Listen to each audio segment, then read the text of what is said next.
உச்சி வெக்கம் விட்டு ஆசையில தொட்டு புட்டேன் நெஞ்சுக்குள்ள ஜல்லி கட்டு புடிவாரமானே ஒரு கடிவாளம் போட்டேன் மலை நாட்டு தேனே ஒன்ன மடி மேல சாச்சேன்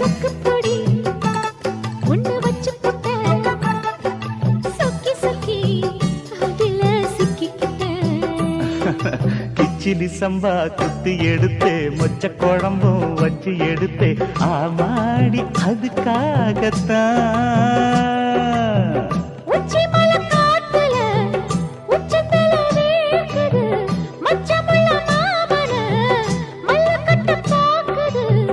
பக்கம் வந்து வருது பார்க்க